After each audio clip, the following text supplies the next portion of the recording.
Hola Gringas y Gringos. Welcome to Gringos R Us, Expats with a Plan.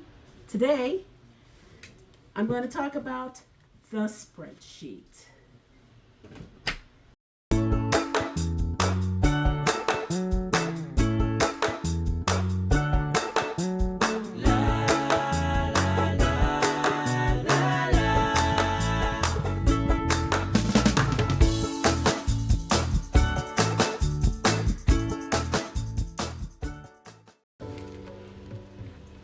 I think it's important to note that spreadsheet is a living document. It is a work in progress. There are things on the spreadsheet I need to clear up and just say right off the bat. These are things that Mark and I are interested in. These are things that are important to what we are looking for in a new home in Mexico. It would be just like as if you were moving anywhere else in the world, in the US and Canada. If you're going to relocate, you want to know as much as you can about the area that you're going to relocate to. You want to make sure that where you're going is going to make you happy. We've never been outside the Caribbean side of Mexico. We've been to Quintana Roo. We've been to Yucatan states. We've been to some Airbnbs and some all-inclusive resorts. This is not real Mexico. This is tourist Mexico. And we've also only ever been there during peak travel season, which is typically before summer. And it gets really hot in the summer. So we started looking at other places. We watched YouTube videos. Where are these people living? What does it look like there? You know, people who are traveling, and gosh, there's so many travel channels on YouTube. What are the streets like? What is the garbage like? What is the noise like, etc. And we made up our own list. Okay, so let's start with the easy stuff. Right off the bat, we have across the top all the places that we are interested in. And we've taken a couple off. We've added a couple since this spreadsheet began. And it'll probably continue to be that way as we go through the data.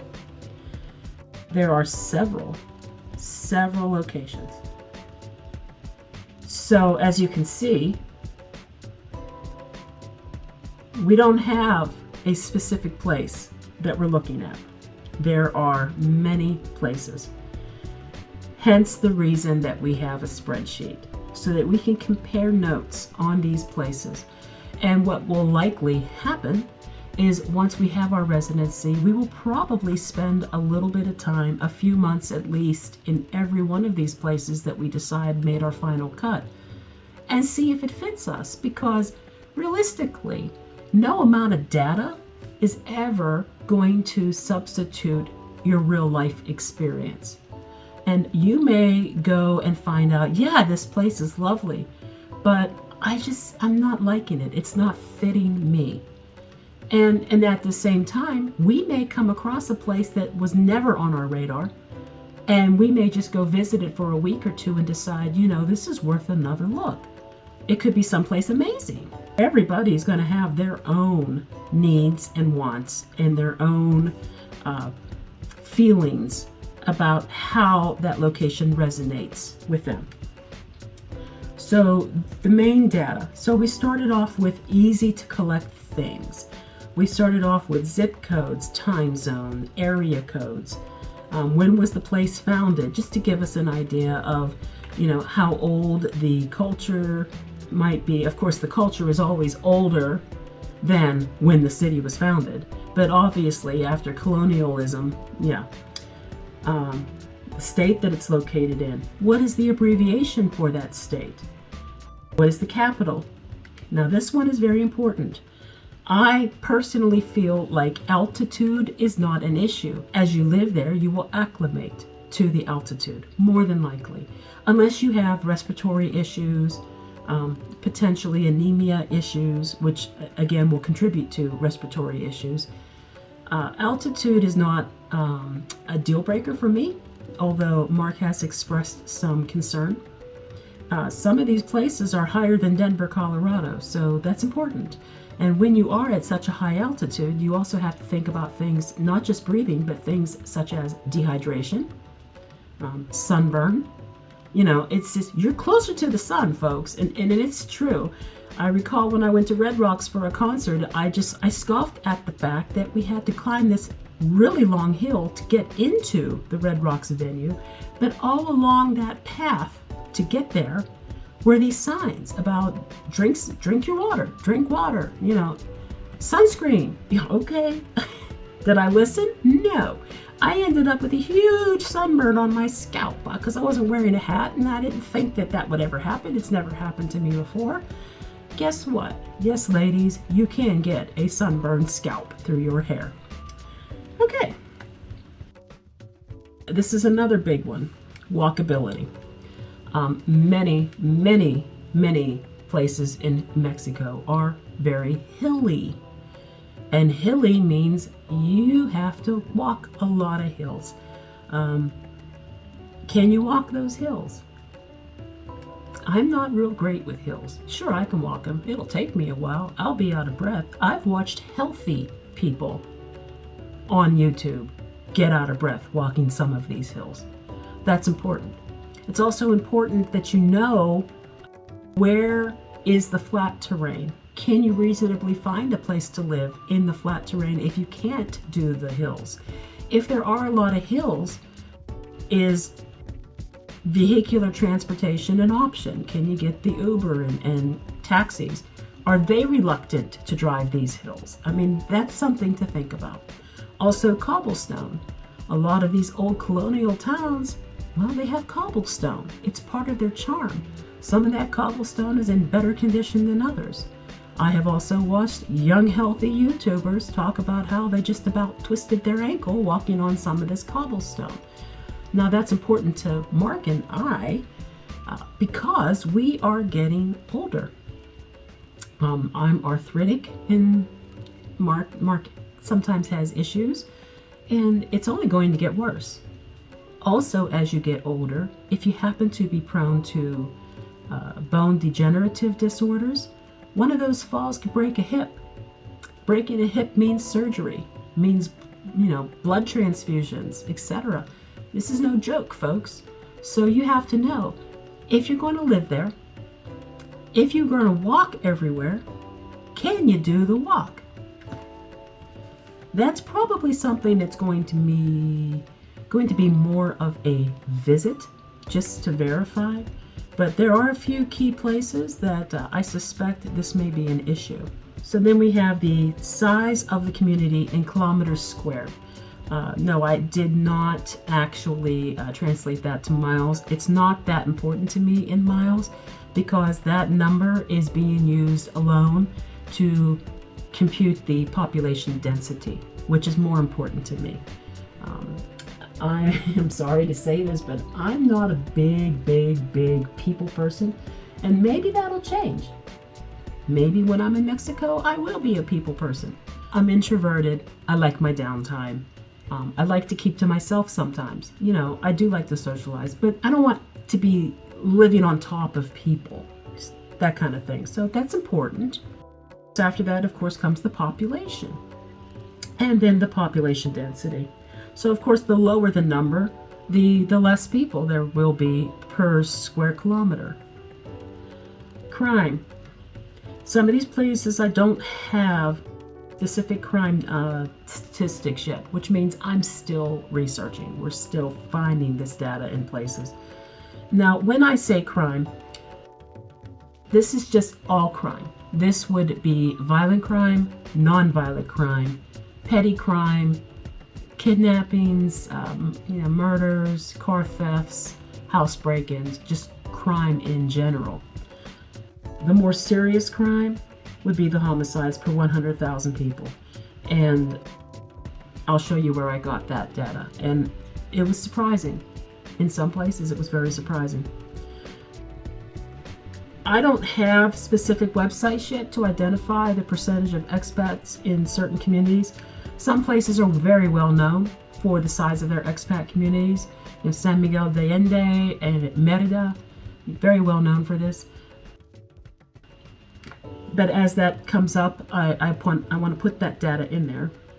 Expat activities and support. The only one I know 100% about is the Chapala Society, but I'm sure there's others. And again, I will find that information as I research. Severe weather and disasters. I'm living on the East Coast all of my life. I've never been aware of the fact that, yes, the Pacific side of the United States gets hurricanes. I always hear about fires and stuff, so, I didn't know. It's important to know this. They have hurricanes, just like the East Coast has hurricanes. Climate classification. Now, this will probably mean more to me when I actually go to look up. I'm not sure if that's pronounced Köppen, but I need to look that up. I have found that classification for every place that we have looked. Now I just need to understand exactly what that tends to mean. If there was a little bit of information that came with it, I put it here like tropical desert, tropical savanna, and I added that. The average low temperature for the year. I did put it in Fahrenheit since that's what I'm used to. And I've worked with Celsius before, but it's not something that I convert just like that very easily. I know body temperature is 37 degrees Celsius because I worked in a laboratory for 25 years. I know what room temperature is, things like that. But when it comes to specific Fahrenheit comparisons, I have to get a chart out. I'm bad at it. So I got the average high, the lowest during the coldest months on the average, the months where it tends to be the coolest, the average high temp, the highest during the warm months, and the average months where it is the highest temps. We have the average humidity for the year, if you want to know if it's going to be sticky or dry. Months for the rainy season. I think it's pretty clear that there is a rainy season in just all of Mexico. There is a rainy season. Some have monsoon-like rain, some not as much, but there is a rain season and a dry season. Yes, the United States also has a rain season and a dry season, but it just doesn't seem to be quite as drastic. And we've been caught in heavy rains in Cancun and other places that we've been. Rains that rain hard and painfully hard. I'll get to that story another day maybe. But so we know the rain could come down. And we know areas can flood during the rainy season. So these are things that are relevant. The amount of rainfall they get in the year. Okay. The months for the dry season. The amount of rainfall that they get during that dry season. So for example, in this location here, August and September, 2 months, they're getting 3.67 inches of rain. And in the other 10 months of the year, they're getting less than that total. So there is a difference. And some of these numbers are just like amazing. 61 inches of rain between June and October. 12 inches of rain between November and May. Significantly different. Percent of sunny days per year. Percent of sunny days per year. That's important to me. For lack of sunlight, you suffer from seasonal depression. That could be important to you. Maybe you like to just be in the sun and you don't want to be someplace where it's cloudy all the time. Okay. We're still working on this. Do we need the tip? Most of the states do require that you have one, and there's different restrictions. We're still investigating this. Internet speeds are going to be very, very important for me. I have to continue to work, and I'm going to be a digital nomad. I need speed. I need my speed. And I'm spoiled right now because we have fiber optic where we are. It's costly, but my speeds average anywhere between 200 and 500 megs per second. I'm not finding that most of the time. I don't know if less than 20 is not going to work. 20 to 30 may not even work. But again, these are average speeds that I'm picking up from websites, people who have reported them. There may be a community, maybe a development that's relatively new that has fiber, and maybe those people are getting 50 to 100 megs. That'll work. It requires us to visit more than likely, or get more data. Cellular plans. What companies have what kind of coverage? That's also important. What if I need to rely on my cell phone or my mobile plan for my internet speed because the internet's out? That's important. We're finding across the board that Telcel is honestly the best coverage. I have heard some stories about their customer support practices or lack thereof that make me worry that maybe I want AT&T in Mexico. However, Telcel has the best coverage, hands down. Hospitals, also going to be very important. Hospitals are important anyway, but more so as you get older. Private hospitals, public hospitals. Are they near where you want to stay? If they're not close by, how far away are they? Are you going to need a car? Are you going to need a driver? Can the taxi get you there? I mean, this is all very relevant to our situation. Does the community have a local INM office? That's important, at least for our initial visit when we do the kanhe with our paperwork from the consulate. International airport. That's important as well.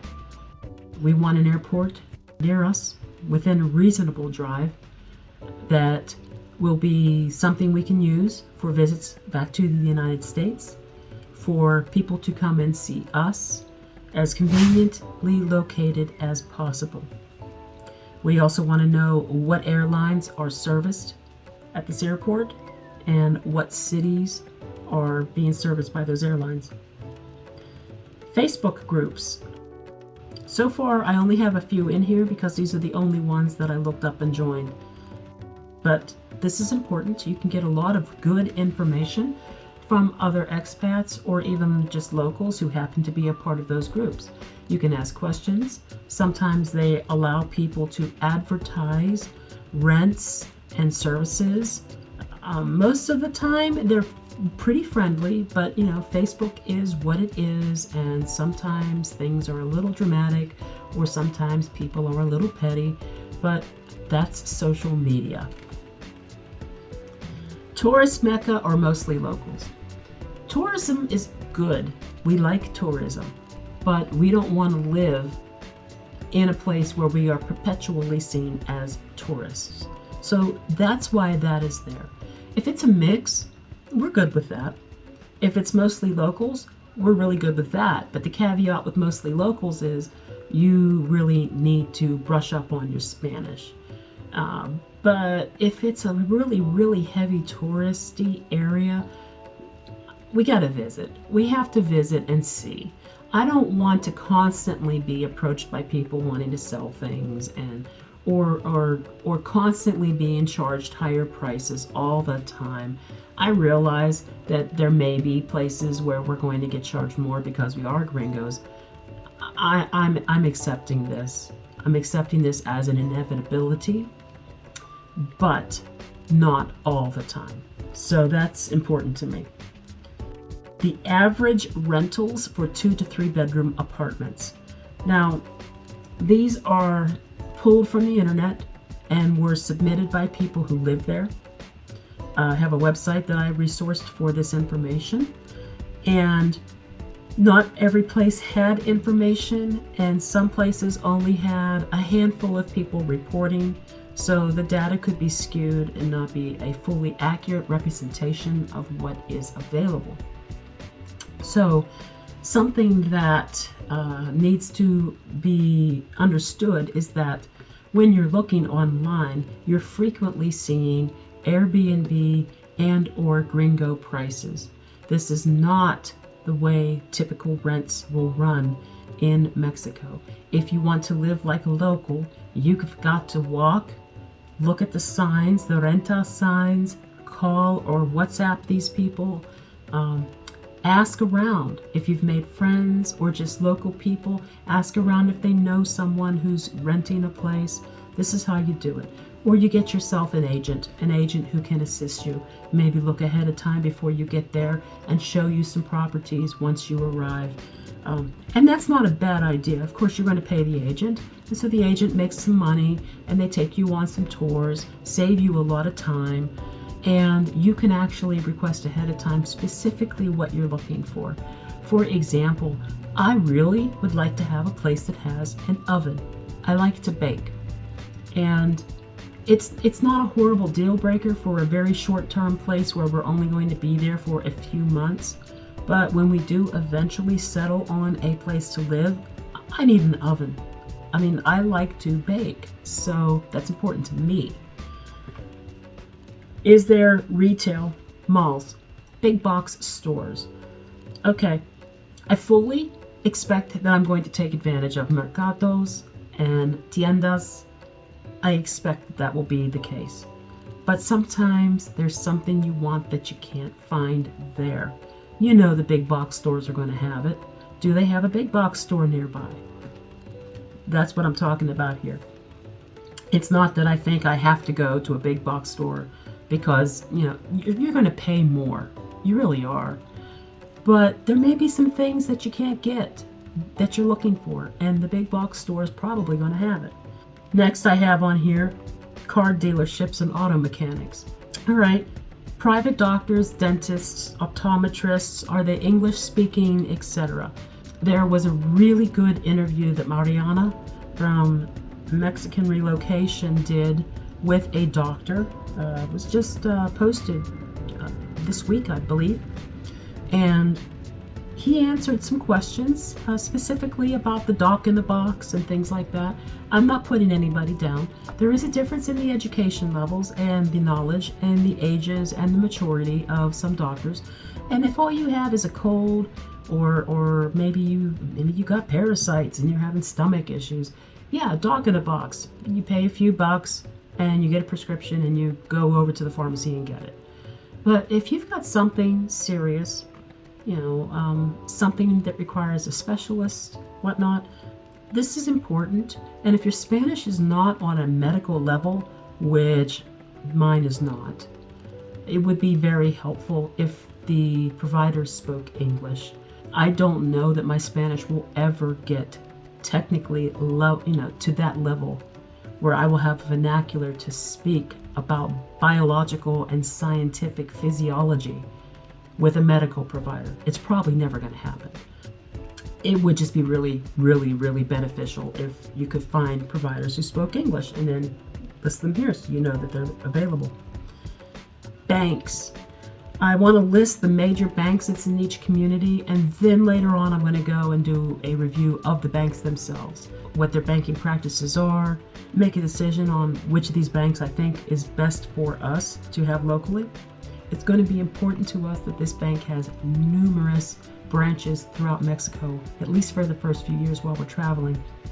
It would also be really nice if the bank has some sort of affiliation with our bank in the United States. Public transportation. We need to know if the place has a very good setup for their taxis. Are the taxis driving by zone, by meter? Are there shuttle service? Are there colectivos? Is there local busing for the city bus?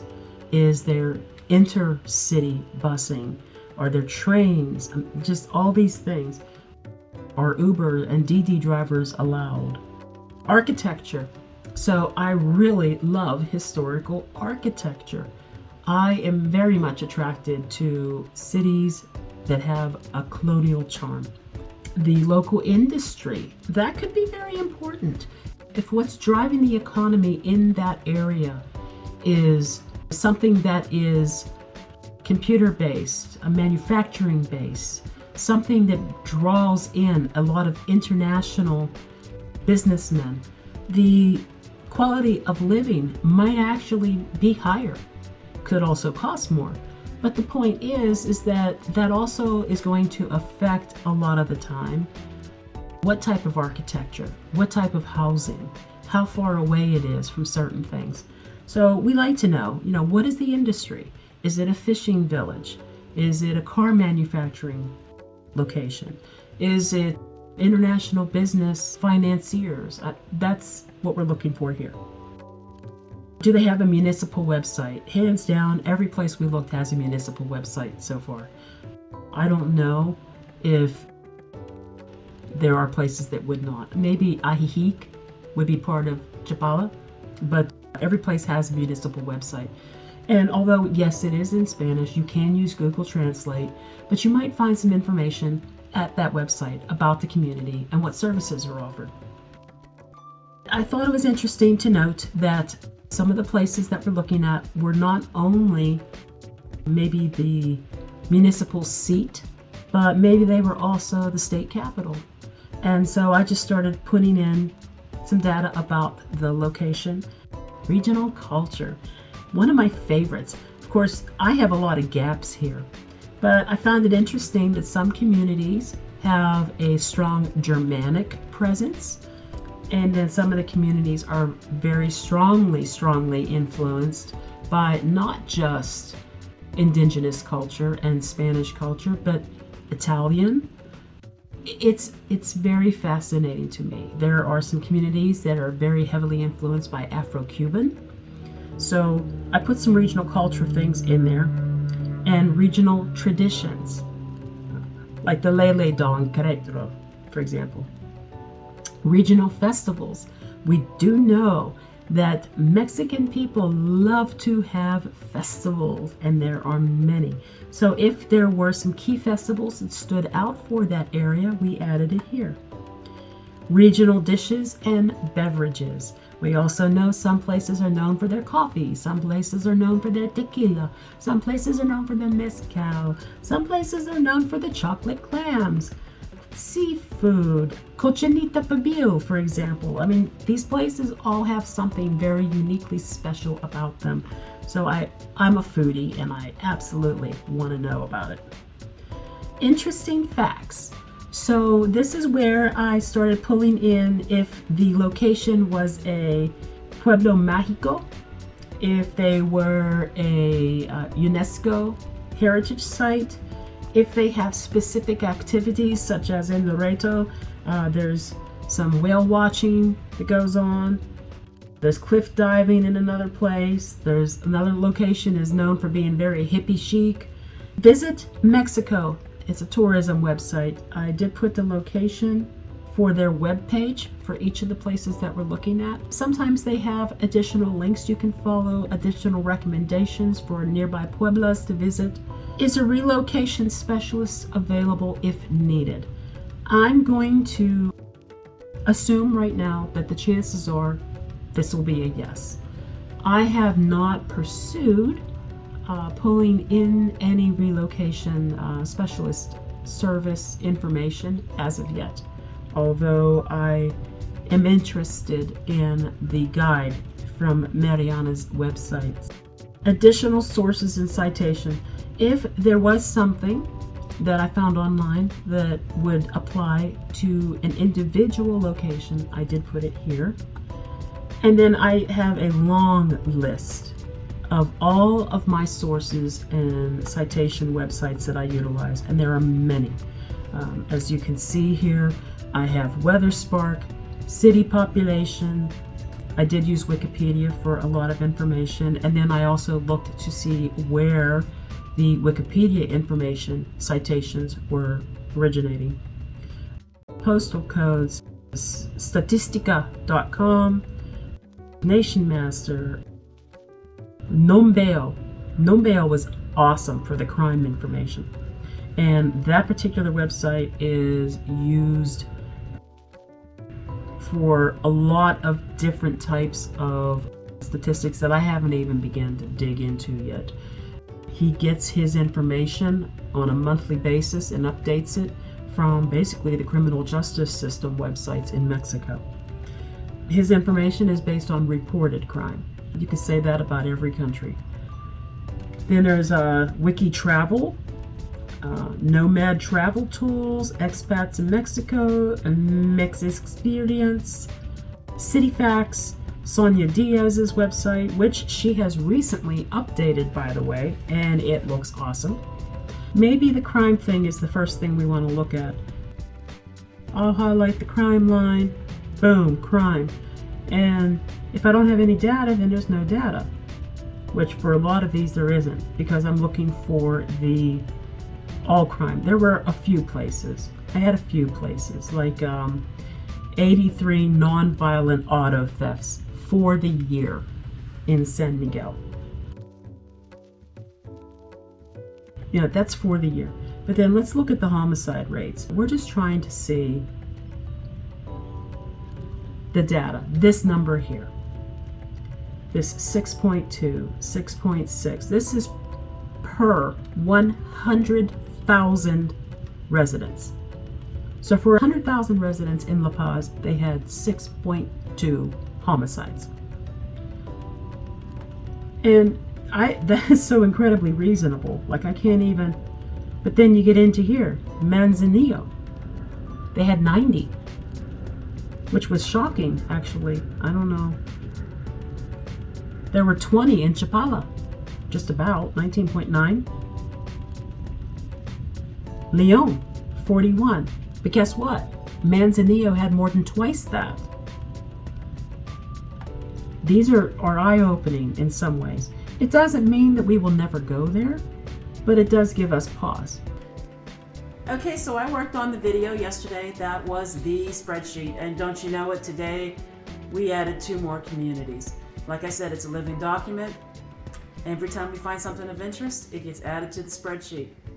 It keeps growing and growing and growing. Of course, part of it now is going to be, we're going to start getting into the pairing part of it. Mm-hmm. You know, as we mine the data, look at it, there's probably going to be some things that we're going to go, don't know if that's quite for us. It might be worth going to visit, but don't know if it's going to quite fit the bill as far as moving there. And if you're wondering where I was all during this particular one, it is Masters weekend, along with the Atlanta Braves getting their championship banner and their rings. So I was just a little bit preoccupied this weekend, so that's what I was doing. As always, I'd like to ask, if you found this helpful, please give us a like, subscribe, and don't forget to ring that bell. It really helps us grow the community and gets those algorithms up. And it also lets you know when the next video drops. Yes, and please comment below if there were some things that you found to be helpful or interesting, if there are some things you would like us to look into. Maybe we will find that helpful as well. Please give us a comment and let us know what you're thinking.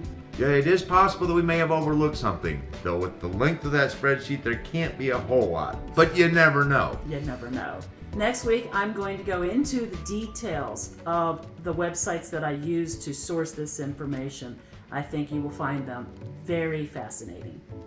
As always, we appreciate you watching this week, and we look forward to seeing you next week. Remember, we're Gringos or us, expats with a plan. And if we can do it, you can too. Adios.